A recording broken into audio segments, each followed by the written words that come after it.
Hello friends, എല്ലാവർക്കും സുധീഷിൻ്റെയും നിധിയുടെയും super upcoming വിശേഷത്തിലേക്ക് സ്വാഗതം. അതിനു മുമ്പ് നിങ്ങൾക്ക് ആർക്കെങ്കിലും ഞങ്ങളുടെ ചാനൽ ഇഷ്ടപ്പെട്ടെങ്കിൽ സബ്സ്ക്രൈബ് ചെയ്യുക, ലൈക്ക് ചെയ്യുക, കമൻറ്റ് ചെയ്യുക. എല്ലാ ദിവസവും പുതുപുത്തൻ വിശേഷങ്ങളുമായിട്ട് എത്തുന്നതായിരിക്കും. അപ്പോൾ വരും ദിവസത്തെ സുധീഷിൻ്റെയും നിധിയുടെയും ജീവിതത്തിൽ നടക്കുന്ന വലിയ ട്വിസ്റ്റുകൾ നിറഞ്ഞ ഒരു എപ്പിസോഡുകളായിരിക്കും. കാരണം ഒരു ചതിയുടെ രാജീവിൻ്റെ വലിയൊരു ചതിയിൽ വീണു പോകുന്ന സുധീഷിനെയും നിധിനെയൊക്കെയാണ് നമ്മൾ കാണാൻ പോകുന്നത്. അങ്ങനെ ആദ്യം തന്നെ രാജീവൻ ഒരു നയപരമാകുന്ന ഇടപെടൽ നടത്തുകയാണ്. അതിനുവേണ്ടി സുധീഷിൻ്റെ വീട്ടിലേക്ക് രാജീവൻ എത്തുകയും ഇത് കണ്ട് പെട്ടെന്ന് അന്താളിച്ചു പോകുന്ന അല്ലെങ്കിൽ ഞെട്ടിപ്പോകുന്ന നിധിയെ കാണാം. കാരണം ഒരിക്കലും നടക്കില്ല എന്ന് വിചാരിച്ച കാര്യമാണ് സംഭവിക്കുന്നത്. കാരണം രാജീവൻ അല്ലെങ്കിൽ തൻ്റെ അച്ഛൻ തന്നെ അന്വേഷിച്ച് എത്തിയിരിക്കുകയാണ്. പെട്ടെന്ന് വീട്ടിലെത്തിയിരിക്കുന്ന ആ സുധീഷിൻ്റെ ആ ചെറിയ വീട്ടിലെത്തിയിരിക്കുന്ന രാജീവിനെ കണ്ട് അതിശയിച്ചു പോവുകയും അങ്ങനെ ഓടിച്ചെന്ന് രാജീവിൻ്റെ കയ്യിൽ പിടിക്കുമ്പോൾ മോളെ എന്ന് വിളിച്ച് രാജീവൻ നിധിയെ ചേർത്ത് നിർത്തുക കേട്ടോ. അപ്പോൾ ഇത് കണ്ടപ്പോഴത്തേക്ക് സുഭാഷിനൊക്കെ അത്ഭുതമായി പോയി. കാരണം തൻ്റെ മകളല്ല അല്ലെങ്കിൽ തൻ്റെ മോൾ മരിച്ചുപോയി എന്ന് പറഞ്ഞിട്ട് പോയ രാജീവൻ മോളെ അന്വേഷിച്ച് അല്ലെങ്കിൽ നിധിയെ അന്വേഷിച്ച് വന്നിരിക്കുകയാണ്. അങ്ങനെ ഇത് കണ്ടപ്പോൾ അതിശയം തോന്നുകയും സന്തോഷം തോന്നുകയും ചെയ്ത് ഒടുവിൽ തൻ്റെ വീട്ടിലെത്തിയ രാജീവിനെ സ്നേഹത്തോടും ബഹുമാനത്തോടും കൂടി സുഭാഷ് അകത്തേക്ക് വിളിക്കുക കേട്ടോ. വിളിച്ച മാത്രയിൽ രാജീവ് യാതൊരു മടിയും കാണിക്കാതെ ആ മുറ്റത്തൊന്ന് വെറുതെ ഒന്ന് നോക്കിയിട്ട് ആ മുറി വീട്ടിലേക്ക് കയറി ആ ചെറിയ ചെറ്റക്കുടിൽ അല്ലെങ്കിൽ രാജീവിൻ്റെയൊക്കെ രീതിയിൽ പറഞ്ഞ ഒരു ചെറ്റക്കുടിലിന് തുല്യമാകുന്ന ആ വീട്ടിലേക്ക് കയറുകയും അങ്ങനെ പെട്ടെന്ന് രാജീവൻ നമ്മുടെ സുഭാഷ് ഒരു കസാര ചെയർ വലിച്ചിട്ട് കൊടുക്കുക കേട്ടോ. അതിലിരിക്കുക, ഇരുന്നിട്ട് വിശേഷങ്ങൾ അന്വേഷിക്കുകയാണ് ആ വീടിനെക്കുറിച്ചും. അപ്പോൾ ഇതൊരു പഴയ വീടാണെന്നൊക്കെ നമ്മുടെ സുഭാഷ് പറയുന്നുണ്ട് കേട്ടോ. അപ്പം സുഭാഷിനും നികേഷിനും ഒരു വല്ലായ്മയൊക്കെ തോന്നുന്നുണ്ട്. കാരണം വലിയൊരു കൊട്ടാരത്തിൽ നിന്നാണ് രാജീവൻ എത്തിയിരിക്കുന്നത്. അങ്ങനെ തൻ്റെ വീട് കണ്ടപ്പോൾ തൻ്റെ വീടിൻ്റെ അവസ്ഥയോർത്ത് അവർക്കൊരു ഒരു വിഷമമുണ്ടാകുകയും ഒരു മനസ്സിനൊരു വലിയൊരു ചമ്മലൊക്കെ ഉണ്ടാകുന്നൊരു ഭാഗങ്ങളൊക്കെ ഉണ്ട് കേട്ടോ. അതിനോടൊപ്പം തന്നെ നിധിക്കും അതൊരു വലിയൊരു ഷോക്കായി പോയി. കാരണം നിധിക്ക് അറിയാമല്ലോ തൻ്റെ വീടിൻ്റെ അവസ്ഥയും ഈ സുഭാഷിൻ്റെയും സുധീഷിൻ്റെയും വീടിൻ്റെ അവസ്ഥ വളരെ വ്യക്തമായിട്ട് അറിയാമല്ലോ. അപ്പോൾ ഏതായാലും അകത്ത് കയറിയെന്ന് വിശേഷങ്ങളൊക്കെ ചോദിക്കുന്ന നിങ്ങൾക്കൊക്കെ സുഖമാണോ എന്നൊക്കെ ചോദിക്കുന്ന അതിനിടയ്ക്ക് ഞാൻ മോളെ ഇത് എന്തായാലും സംഭവിച്ചു പോയതിനെക്കുറിച്ച് നമ്മൾ ഇനി ചിന്തിച്ചിട്ട് കാര്യമല്ലോ. എനിക്ക് എൻ്റെ മോളെ ഉപേക്ഷിക്കാൻ പറ്റത്തില്ല. അതുകൊണ്ടാണ് ഞാൻ മോളെ അന്വേഷിച്ച് വന്നത്. ഒരുപാട് സങ്കടം മനസ്സിലുണ്ടെങ്കിൽ പോലും ഇനി നടന്നുപോയ കാര്യങ്ങളെക്കുറിച്ച് ഓർത്ത് നമ്മൾ വിഷമിച്ചിട്ടോ പിണങ്ങി നിന്നിട്ടോ കാര്യമില്ല.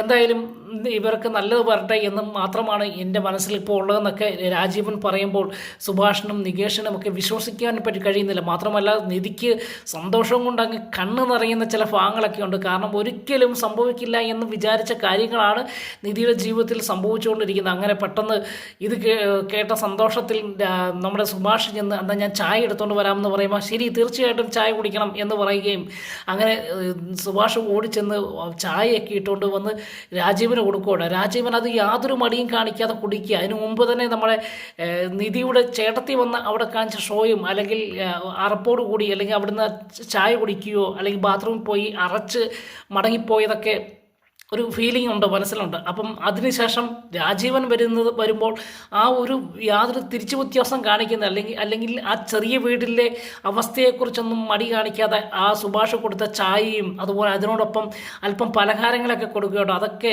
വളരെ സന്തോഷത്തോടു കൂടി രാജീവൻ കഴിക്കുകയും മേടിക്കുകയൊക്കെ ചെയ്യുന്നത് കണ്ടപ്പോൾ നിധിക്കും വലിയ സന്തോഷമുണ്ടായി. അങ്ങനെ ഈ വിശേഷങ്ങൾ പറയുന്നു.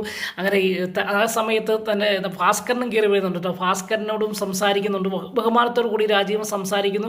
അപ്പോൾ ഭാസ്കറിൻ്റെ ജോലി എന്തായിരുന്നൊക്കെ ചോദിക്കുമ്പോൾ താൻ ഡ്രൈവറായിരുന്നു എന്നൊക്കെ ഉള്ള കാര്യങ്ങൾ വിശേഷങ്ങളെല്ലാം പൂർണ്ണമായിട്ടും നിറഞ്ഞ മനസ്സോടുകൂടി രാജീവൻ ചോദിക്കുകയും അറിയുകയും ചെയ്യുകയാണ്. അങ്ങനെ എന്തായാലും എല്ലാവർക്കും സന്തോഷമായി. അങ്ങനെ യാത്ര പറഞ്ഞ് അവർ മടങ്ങുകയാണ്. അപ്പം നിധിക്ക് വളരെയേറെ സന്തോഷമുണ്ടാകുന്നുണ്ട്. ഇതിനിടയിൽ പെട്ടെന്ന് നികേഷ് സുധീഷിനെ ഫോൺ വിളിച്ച് പറയുക കേട്ടോ, ഇന്നുപോലെ ഏട്ടത്തിയുടെ അച്ഛൻ ഇവിടെ വന്നിട്ടുണ്ട് എന്ന് പറഞ്ഞപ്പോഴത്തേക്ക് പെട്ടെന്ന് സുധീഷിനും ഒരു വലിയൊരു ഷോക്കായിപ്പോയി. കാരണം എന്തിനാണ് അങ്ങോട്ട് വന്നതെന്ന് ചോദിക്കുകയാണ്. അപ്പോൾ പറയുന്നത് ഏട്ടത്തെ കാണാൻ വേണ്ടിയാണ്, വളരെ സ്നേഹത്തോടു കൂടിയാണ് ഇടപെടുന്നത്. ഇവിടെ നിന്ന് ചായയെ കുറിച്ച് അവർ സംസാരിച്ചുകൊണ്ടിരിക്കുകയാണെന്ന് പറയുകയാണ്.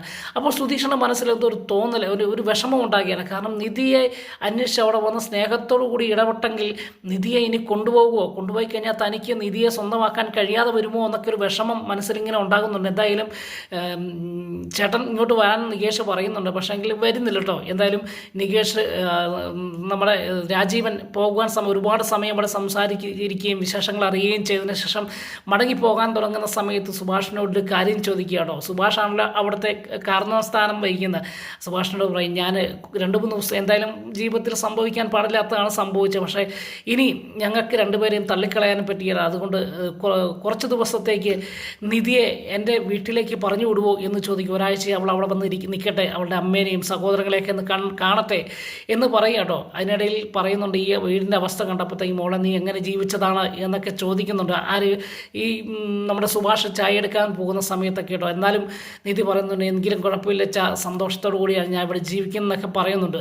അങ്ങനെ മടക്കയാത്രയ്ക്ക് ഇടയിൽ സുഭാഷിനോട് ഈ ചോദ്യം ചോദിക്കുകയാണ്, നിധിയെ ഒരാഴ്ച വീട്ടിൽ കൊണ്ട് വിടാവോ എന്ന് ചോദിക്കുകയാണ്. ഒരു അപേക്ഷയെ പോലെ രീതി ചോദിക്കുക. അപ്പം സുഭാഷ് അതിനെന്താണ്. അപ്പം പെട്ടെന്ന് ഈ നിധിയെ പറഞ്ഞു വിടാമോ എന്ന് ചോദിച്ചാൽ പെട്ടെന്ന് സുഭാഷ് ആദ്യം ഒന്ന് ഞെട്ടുന്നുണ്ട് കേട്ടോ. കാരണം നിധിയെ കൊണ്ടുപോവുക, വീട്ടിലേക്ക് മടക്കി കൊണ്ടുപോവുകയാണോ എന്നൊരു തോന്നലുണ്ടാകുകയും ചെയ്യുക. അപ്പോൾ പെട്ടെന്നൊന്ന് മടിച്ച് നിൽക്കുന്ന സമയത്ത് നമ്മുടെ രാജീവൻ പറയുന്നുണ്ട്, നിധിയെ മാത്രമല്ല സുധീഷിനെ കൂടെ, രണ്ടുപേരെയും കൂടെയാണ് ഞാൻ ക്ഷണിക്കുന്നത്. രണ്ടുപേരും കുറച്ച് ദിവസം എൻ്റെ നമ്മുടെ വീട്ടിൽ വന്ന് നിൽക്കണം, എല്ലാവരെയും ഒന്ന് പരിചയപ്പെടണമല്ലോ, എല്ലാവർക്കും മനസ്സിലുള്ള വിഷമങ്ങളൊക്കെ ഒന്ന് മാറട്ടെ, പരസ്പരം സംസാരിച്ച് നമുക്ക് ഒരുമിച്ച് മുൻപോട്ട് പോകണം എന്നൊക്കെ പറഞ്ഞപ്പോഴത്തേക്ക് അത് കേട്ടപ്പോൾ സുധീഷിനെ കൂടെ കൊണ്ടുപോകണം എന്ന് കേട്ടപ്പോഴത്തേക്ക് സുഭാഷിന് സന്തോഷമുണ്ടാകുകയും നികേഷിന് സന്തോഷമുണ്ടാകുകയും അതിനോടൊപ്പം നമ്മുടെ നിധിക്കും സന്തോഷമുണ്ടാകുകയും കേട്ടോ. അങ്ങനെ ഈ സുഭാഷ് പറഞ്ഞ്, അതിനിപ്പോൾ എന്താ സാറ്, തീർച്ചയായിട്ടും ഞങ്ങൾക്കത് സന്തോഷമേ ഉള്ളൂ, അവർ രണ്ടുപേരും പോയി കുറച്ച് ദിവസം അവരുടെ വീട്ടിൽ നിൽക്കട്ടെ, ഒരുപാട് നാളായില്ലേ നിധി തൻ്റെ അമ്മേനെയും സഹോദരങ്ങളെയൊക്കെ കണ്ടിട്ട്, അത് ഞങ്ങൾക്ക് സന്തോഷമേ ഉള്ളൂ, അവൻ വരുന്ന ഉടൻ തന്നെ ഞാനിത് പറയാം എന്ന് പറയും കേട്ടോ. ഈ സമയത്ത് നിധിയും സന്തോഷത്തോടു കൂടി അത് സ്വീകരിക്കുന്നു. അതിനുശേഷം എല്ലാവരോടും ടാറ്റ പറഞ്ഞ് അല്ലെങ്കിൽ യാത്ര പറഞ്ഞ് നമ്മുടെ രാജീവൻ ഇറങ്ങി യാത്ര മടങ്ങിപ്പോയി കേട്ടോ. അതിൻ്റെ സന്തോഷത്തിൽ ഈ രാജീവൻ വന്നതിൻ്റെ സന്തോഷത്തിൽ, എൻ്റെ പപ്പ വന്നതിൻ്റെ സന്തോഷത്തിൽ, അച്ഛൻ വന്നതിൻ്റെ സന്തോഷത്തിൽ അവിടെ എന്തോ എല്ലാം മറന്നു നിൽക്കുന്ന നിധിയുടെ മനോഹരമാകുന്ന രംഗങ്ങളൊക്കെ വരും ദിവസത്തെ എപ്പിസോഡിൽ കാണാം. അതിനുശേഷം സുധീഷ് വരികയും സുധീഷിനോട് കാര്യങ്ങൾ പറയുകയും അങ്ങനെ ഒരു ദിവസം സുഭാഷിൻ്റെ നിർബന്ധപ്രകാരം, നിധിയുടെ നിർബന്ധപ്രകാരം രണ്ടുപേരും വീണ്ടും ആ വീട്ടിലേക്ക് ക്ഷണിക്കുകയും അങ്ങനെ വീട്ടിലേക്ക് രണ്ടുപേരും യാത്ര ചെയ്യുക കേട്ടോ. അങ്ങനെ വീട്ടിൽ ചെന്ന് നിധിയുടെ വീട്ടിലേക്ക് കുറച്ച് കാലങ്ങൾക്ക് ശേഷം സന്തോഷത്തോടു കൂടി മടങ്ങിയെത്തുന്ന ഒരു അസുലഭ നിമിഷം നമ്മൾ വരും ദിവസത്തെ എപ്പിസോഡിൽ കാണാൻ പോവുകയാണ്. അങ്ങനെ വീട്ടിലെത്തിയപ്പം മുതൽ വളരെ സന്തോഷത്തോടു കൂടി നിധിയുടെ അച്ഛനും അമ്മയും സഹോദരനുമൊക്കെ സുധീഷിനെയും നിധിയെ സ്വീകരിക്കുന്ന ഒരു മനോഹരമാകുന്ന രംഗമുണ്ട്. അങ്ങനെ പുതിയ മരുമോനാണല്ലോ, മരുമോനെ വളരെ സ്നേഹത്തോടു കൂടി ക്ഷണിക്കുകയും അങ്ങനെ ആദ്യമായിട്ടല്ല സുധീഷ് ആ വീട്ടിൽ കയറുന്നത്, ഡ്രൈവർ ജോലിക്ക് ചെന്നപ്പോൾ തന്നെ അവിടെ കയറിയതാണല്ലോ. എങ്കിൽ പോലും ഒരു ബന്ധു എന്ന നിലയിൽ അല്ലെങ്കിൽ ഒരു മരുമോൻ എന്ന നിലയിൽ ആദ്യമായിട്ട് സുധീഷ് ആ പടി ചവിട്ടി അകത്ത് കയറി വളരെ സന്തോഷത്തോടുകൂടി ചായയും പലഹാരങ്ങളൊക്കെ കഴിക്കുകയും നിധിയും സന്തോഷത്തോടു കൂടി നിൽക്കുക. ഈ സമയത്ത് പെട്ടെന്ന് നിധി തൻ്റെ അമ്മയോടൊപ്പം അകത്ത മുറിയിലേക്ക് വിശേഷങ്ങളും അല്ലെങ്കിൽ കുശലാന്വേഷണങ്ങളും നടത്തുവാൻ വേണ്ടി പോവുകയാണ്. ഈ സമയത്ത് നമ്മുടെ സുധീഷ് മാത്രം ആ ഹാളിൽ രാജീവിൻ്റെയും അതുപോലെ രാജീവിൻ നിധിയുടെ ചേട്ടൻ്റെയും മുൻപിൽ നിൽക്കുന്നൊരു ഭാഗമുണ്ട്. അപ്പോൾ മുതലാണ് സുധീഷിന് ചില കാര്യങ്ങൾ വ്യക്തമാകുന്നത്. കാരണം ഇതൊരു ചതിയാണല്ലോ, തങ്ങൾ ചതിക്കപ്പെടുകയാണല്ലോ എന്നൊരു തോന്നൽ ഉണ്ടായി തുടങ്ങുന്ന നിമിഷമാണ്. കാരണം നിധി മുറിക്കകത്തേക്ക് പോയതിനു ശേഷം ആരുമില്ലാത്ത സമയം നോക്കി രാജീവിൻ്റെ മോനായ അരുണും തങ്ങളുടെ യഥാർത്ഥ സ്വഭാവം സുധീഷിനോട് വെളിപ്പെടുത്തി തുടങ്ങിയാണ്. അങ്ങനെ സുധീഷിനെ ആദ്യം തന്നെ അവിടെ വെച്ച് അപമാനിക്കുക കേട്ടോ. നീ എന്തായാലും മോനെ, നീ മരുമോനായിട്ട് ഞങ്ങൾ നിന്നെ ക്ഷണിച്ചെങ്കിലും ഇത് ഞങ്ങൾ നിനക്ക് വേണ്ടി വെച്ചിരിക്കുന്ന ഒരു കെണിയാണെന്നും എൻ്റെ മോള് ഇനി നിൻ്റെ കൂടെ മടങ്ങി ആ ചറ്റക്കുടിലേക്ക് വരത്തില്ലെന്നും പറഞ്ഞുകൊണ്ട് അപമാനിച്ച് തുടങ്ങുന്ന ഒരു സീനോടുകൂടി സുധീഷിൻ്റെ ജീവിതം അവിടെ ഒരു പാതി മരവിച്ച ഒരു അനുഭവത്തിലേക്ക് പോകുന്നൊരു ഭാഗമൊക്കെ വരും ദിവസത്തെ എപ്പിസോഡിലുണ്ട്. പിന്നീട് കാണുന്നത് സുധീഷിനെ നിധി ഇല്ലാത്ത സമയത്ത് മാനസികമായിട്ടും ശാരീരികമായിട്ടും അപമാനിക്കുകയും പീഡിപ്പിക്കുകയും ചെയ്യുന്ന രാജീവിനെയും അരുണയൊക്കെയാണ് നമ്മൾ വരും ദിവസങ്ങളിൽ കാണാൻ പോകുന്നത്. അങ്ങനെ ഇതിനിടയിൽ ഒരുമിച്ച് നിധി സുധീഷിൻ്റെ അടുക്കൽ വരുമ്പോൾ വളരെ സ്നേഹത്തോടു കൂടി സുധീഷിനോടും നിധിയോടും രാജീവും അരുണും ഇടപെടുകയും അതുപോലെ നിധിയുടെ അമ്മയും ഈ ചതിയുടെ ഭാഗമായിട്ട് ഉണ്ട്, അല്ലെങ്കിൽ ഒരുമിച്ചാണ് നിൽക്കുന്നത് എന്നുള്ളതാണ് ഏറ്റവും രസകരമാകുന്ന കാര്യം. അങ്ങനെ നിധിയും സുധീഷും ഒരുമിച്ചിരിക്കുന്ന സമയത്ത് ഒരു മരുമകന് കൊടുക്കേണ്ട എല്ലാ പരിഗണനയും തൻ്റെ ജോലിയോ അല്ലെങ്കിൽ തൻ്റെ വീടിൻ്റെ അവസ്ഥയോ തൻ്റെ യാതൊരു കുറവുകളും കാണിക്കാതെ നോക്കാതെ ഒരു നല്ലൊരു മരുമകനായിട്ട് സ്നേഹം പ്രകടിപ്പിക്കുകയും അഭിനന്ദിക്കുകയും കൂടുതൽ ഉത്തരവാദിത്തങ്ങൾ അല്ലെങ്കിൽ ആ കുടുംബത്തിലെ അംഗമാക്കി മാറ്റുകയും ചെയ്യുന്നു. നിധി ഇല്ലാത്ത സമയം നോക്കി സുധീഷിനെ വളരെ മോശമായ രീതി അപമാനിക്കുകയും മർദ്ദിക്കുകയും ചെയ്യുന്ന ചില ഭാഗങ്ങളൊക്കെ ഉണ്ട്. ഈ സമയത്ത് സുധീഷ് മിണ്ടാൻ നിൽക്കുന്നൊരു സമയം ഒരു കാഴ്ചയെ കാണാം. കാരണം സുധീഷിന് അവിടെ മിണ്ടാൻ പറ്റത്തില്ലാത്തൊരവസ്ഥയാണ്. കാരണം നിധി വളരെ സന്തോഷത്തോടു കൂടിയാണ് വീട്ടിൽ മടങ്ങിയെത്തിയിരിക്കുന്നത്. ഇപ്പോൾ ഈ നടക്കുന്ന സംഭവങ്ങൾ നിധിയോട് വെളിപ്പെടുത്തുവാൻ കഴിയാതെ അല്ലെങ്കിൽ നിധിയോട് പറയാൻ പറ്റാത്തൊരവസ്ഥയാണ്. പറഞ്ഞാൽ ഒരുപക്ഷെ നിധി അത് വിശ്വസിക്കാതെ വരികയും സുധീഷിനെ വെറുക്കുകയും ചെയ്യുമോ എന്നൊരു സുധീഷിന് ഒരു തോന്നലൊക്കെ ഉണ്ടാകുകയാണ്. എന്തായാലും അല്പം നിധിക്ക് വേണ്ടി നിധിനെ സ്വന്തമാക്കുവാൻ, നിധിയുടെ മനസ്സിൽ കയറിക്കൂടുവാൻ അല്പം കഷ്ടപ്പാട് സഹിച്ചാലും അല്പം വേദനകൾ സഹിച്ചാലും സാരമില്ല എന്ന രീതിയിൽ സുധീഷ് അവരുടെ ആട്ടും തുപ്പും കേട്ട് 2-3 ദിവസത്തോളം അവിടെ നിൽക്കുക കേട്ടോ. അങ്ങനെ നിൽക്കുന്ന സമയത്തെല്ലാം അവരൊരുമിച്ച് ആഹാരം കഴിക്കുന്ന സമയത്തൊക്കെ സുധീഷിന് രാജീവും അതുപോലെ അരുണും ആഹാരങ്ങൾ വിളമ്പി കൊടുക്കുന്നു, വിശേഷങ്ങൾ അന്വേഷിക്കുന്നു. നിധി മാറിക്കഴിയുമ്പോൾ വീണ്ടും ക്രൂരത തുടങ്ങുന്ന ഒരു ഭാഗങ്ങളൊക്കെയാണ് കാണുന്നത്. അങ്ങനെ എന്തായാലും സുധീഷിനും നിധിക്കും വളരെ സന്തോഷമായി. അതിന് മാത്രമല്ല സുധീഷിനെയും നിധിയെയും ഒരു മുറിയിൽ അവർ കിടക്കാൻ അനുവദിക്കുകയാണ്. കാരണം ഭാര്യ ഭർത്താക്കന്മാർ എങ്ങനെയാണോ അതേ രീതിയിൽ അവർ ഒന്നിച്ച് ഒരു വീട്ടിൽ ഒരു മുറിയിൽ താമസിക്കുകയും അതിനുശേഷം മുറിയിൽ എത്തിയതിനു ശേഷം നിധിക്ക് വളരെ സന്തോഷമാണ്. അതിനുശേഷം ഒരു കട്ടിലിൽ കിടക്കുന്നില്ല കേട്ടോ, നിധി കട്ടിലിൽ കിടക്കുകയും സുധീഷ് മനഃപൂർവ്വം താഴെ കിടക്കുകയും ചെയ്യുക. അങ്ങനെ പരസ്പരം അവർ വളരെ സന്തോഷത്തോടു കൂടി സംസാരിക്കുന്നുണ്ട്. പക്ഷേ ഭാര്യ ഭർത്ത ബന്ധം അവിടെ ഉണ്ടാകുന്നില്ല എന്ന് മാത്രമേ ഉള്ളൂ. അങ്ങനെ അതിനുശേഷം കാണുന്നത് ദിവസങ്ങൾ കഴിഞ്ഞു പോകുന്നു. അങ്ങനെ രാജീവിൻ്റെയും അരുണിൻ്റെയും ക്രൂരത വർദ്ധിക്കുകയും ഇതിനിടയിൽ പെട്ടെന്ന് അരുണിന് ഒരു കാലിനൊരു അപകടമുണ്ടാകുകയും ആ അപകടത്തിന് ശേഷം അരുണിന് അല്ലെങ്കിൽ നിധിയുടെ ചേട്ടന് ജോലിക്ക് പോകാൻ പറ്റാത്ത അവസ്ഥയും വരിക. ഇങ്ങനെ വളരെ സങ്കടത്തോടു കൂടി നിൽക്കുന്ന സമയത്താണ് രാജീവൻ പറയുന്നത്, എടാ നിൻ്റെ കാലിനെങ്ങനെയുണ്ട്, വിഷയം നടക്കാവോ അല്ലെങ്കിൽ ജോലിക്ക് പോകാറായോ എന്നൊക്കെ ചോദിക്കുക കേട്ടോ. അന്നേരം പറയും, ഇല്ല പപ്പ എനിക്ക് ഒട്ടും വയ്യ, ഡ്രൈവ് ചെയ്യാൻ പറ്റത്തില്ല, ജോലിക്ക് പോകാൻ പറ്റാത്ത അവസ്ഥയാണ് എന്ന് പറയാം. അപ്പോൾ പെട്ടെന്ന് രാജീവൻ ഒരു വിഷയം എടുത്തിരിക്കുക കേട്ടോ.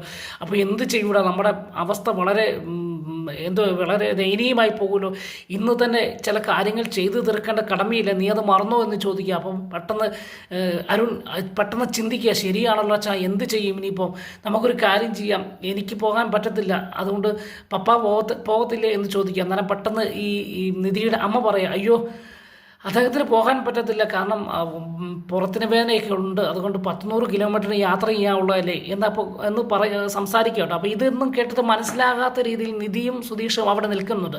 അപ്പോൾ പെട്ടെന്ന് അതിന് ബദലായിട്ട് അല്ലെങ്കിൽ അതിന് മറുപടിയായിട്ട് ഈ അരുൺ പറയുകയാണ്, എന്നാൽ ഒരു കാര്യം ചെയ്യാം, നമ്മുടെ മാനേജർമാരെ ആരെയും വിടാം എന്ന് പറയുകയാണ്. അപ്പം നിധി ചോദിക്കുന്നത് എന്താ അച്ഛാ എന്ന് ചോദിക്കുമ്പം രാജീവൻ പറയാണ്, അതല്ല മോളെ, ഞാനോ ഇവനോ പോകേണ്ട ഒരു ഉത്തരവാദിത്തപ്പെട്ട ഒരു എഗ്രിമെൻ്റ്, ഒരു ബിസിനസ്സിൻ്റെ ഭാഗമായിട്ടൊരു യാത്രയുണ്ട്. ആ യാത്രയിൽ ഒന്നെങ്കിൽ അരുണോ അല്ലെങ്കിൽ ഞാനോ ആണ് പോകേണ്ടത്. പക്ഷെ ഞങ്ങൾക്ക് 2 പേർക്കും പോകാൻ പറ്റാത്ത അവസ്ഥയാണ്. മാനേജർമാരെ വിടാൻ പറ്റത്തില്ല, കാരണം അതൊരു വലിയൊരു തട്ടിക്കേട് കിട്ടിക്കഴിഞ്ഞാൽ നമുക്ക് ഒരുപാട് കോടികൾ നഷ്ടപ്പെടും. അതുകൊണ്ട് ഞങ്ങൾ തന്നെ ചെല്ലേണ്ട ഒരു കാര്യമാണ് എന്ന് പറയുകയാണ്. അപ്പം നിധി അഭിപ്രായം പറയുന്നുണ്ട്, നമുക്ക് വിശ്വസ്തരായ ആരെങ്കിലും ഇല്ലേ അപ്പോൾ അവരെ പറഞ്ഞു വിടാൻ പറയുക. അപ്പോൾ പറയുകയാണ്, അതൊന്നും ശരിയാക്കിയല്ല മോളെ എന്ന് പറയാം. അപ്പോൾ പെട്ടെന്ന് ഇങ്ങനെ ചിന്തിച്ച് ഇനി എന്ത് ചെയ്യുമെന്നൊക്കെ ഓർത്തിങ്ങനെ ചിന്തിച്ചിരിക്കുന്ന സമയത്ത് അരുൺ പെട്ടെന്ന് ഈ വിഷയം എടുത്തിട്ട്, ഒരു കാര്യം ചെയ്താലോ, നമുക്ക് സുധീഷിനെ വിട്ടാലോ എന്ന് ചോദിക്കുക. അപ്പോൾ പെട്ടെന്ന് ഒരു ഓർമ്മ വന്ന പോലെ രാജീവും പറയാം, അത് ശരിയാണല്ലോ, ഇപ്പോൾ എന്തായാലും അവൻ നമ്മുടെ മരുമോനാണ്, അതുകൊണ്ട് തന്നെ ഞാനും നീയും പോകുന്നതിന് തുല്യമാണ് സുധീഷ് പോയി കഴിഞ്ഞാൽ, അങ്ങനെയെങ്കിൽ നമുക്ക് സുധീഷിനെ പറഞ്ഞു വിട്ടാലോ എന്ന് ചോദിക്കുക. അങ്ങനെ പെട്ടെന്ന് സുധീഷ് ഇങ്ങനെ ചിന്തിക്കുക, ദൈവമേ ഇതെന്തോ ചതിയാണോ, അതോ ഇവർ അഭിനയമാണോ, അതോ ഇനി റിയലായിട്ടുള്ള കാര്യമാണോ, ഇതിനകത്ത് എന്തോ ഉദ്ദേശമുണ്ടല്ലോ എന്നിങ്ങനെ സുധീഷ് ചിന്തിക്കുന്നുണ്ട്. പക്ഷെ അതിന് ചിന്തിക്കുന്നതിനിടയിൽ തന്നെ പെട്ടെന്ന് രാജീവൻ ചോദിക്കുക, മോനെ നിനക്ക് പോകാവടാ എന്ന് ചോദിക്കുക. അപ്പം സുധീഷ് ചോദിക്കുക, ഞാനോ എവിടെയാണ് പോകേണ്ടതെന്ന് ചോദിക്കുക. അപ്പം സ്ഥലത്തിൻ്റെ പേര് പറഞ്ഞ് 100 കിലോമീറ്റർ അകലെയുള്ള ഒരു സ്ഥലത്തേക്കാണ് പോകേണ്ടതെന്ന് പറഞ്ഞാൽ ഉത്തരവാദിത്തപ്പെട്ട ഒരു ജോലിയാണ് ഏറ്റെടുക്കാൻ സുധീഷ് പോകുന്നത്. അങ്ങനെ ആ ഉത്തരവാദിത്തം സുധീഷിൻ്റെ മേൽ അടിച്ചേൽപ്പിക്കുക കേട്ടോ. അപ്പോൾ പെട്ടെന്ന് നിധിയും പറയാം ശരിയാ സുധീഷ് പോട്ടെ, സുധീഷിന് ഡ്രൈവിംഗ് ചെയ്യാൻ പറ്റും, എന്തായാലും അച്ഛനും ചേട്ടനും പറ്റാത്ത കാര്യമാണല്ലോ, അത് സുധീഷ് ചെയ്തോളും എന്ന് പറയാം കേട്ടോ. അങ്ങനെ സുധീഷിനെ കൊണ്ട് ആ ജോലി ഏൽപ്പിക്കുകയാണ്. അങ്ങനെ സുധീഷ് പോകാൻ തയ്യാറാകുന്ന സമയത്ത് നിൽക്കാൻ പറയുകയും അങ്ങനെ പെട്ടെന്ന് രാജീവൻ അകത്തേക്ക് പോയിട്ട് ഒരു വലിയ വായിൻ്റെ അകത്ത് കുറച്ചേറെ കാശും കുറച്ച് സ്വർണ്ണ നാണയങ്ങളും സ്വർണ്ണ ബിസ്ക്കറ്റുകളൊക്കെ ആയിട്ട് ഇവിടെ കൊണ്ട് എല്ലാവരുടെയും മുൻപിൽ വെക്കുക കേട്ടോ. വെച്ചിട്ട് പറയുകയാണ്, ഇതാണ് നീ കൊണ്ട് ഏൽപ്പിക്കേണ്ടത്, ഇന്ന് തന്നെ കൊണ്ട് ഏൽപ്പിക്കണം. നമ്മൾ നീ മരുമോനായതുകൊണ്ട് കുഴപ്പമില്ല, വേറെ ആരെയും നമുക്ക് ഈ ജോലി ഏൽപ്പിക്കാൻ പറ്റത്തില്ല, വിലപ്പെട്ട ഒരു കാര്യമാണ്, അതുകൊണ്ട് നീ എത്രയും വേഗം കെയർഫുള്ളായിട്ട് പോകണം എന്നൊക്കെ പറയും കേട്ടോ. അപ്പോൾ പെട്ടെന്ന് സുധീഷും നിധിയും ഈ കാശ് കെട്ടും പൈസ കെട്ടും അതുപോലെ ഈ സ്വർണ്ണ നാണയമൊക്കെ കണ്ടപ്പോൾ ഞെട്ടുന്നുണ്ട്. സുധീഷ് നല്ലപോലെ ഞെട്ടി കേട്ടോ. കാരണം ഇത്ര ജീവിതത്തിൽ ആദ്യമായിട്ടാണ് ഇത്രയും പൈസയും സ്വർണ്ണമൊക്കെ കാണുന്നത്.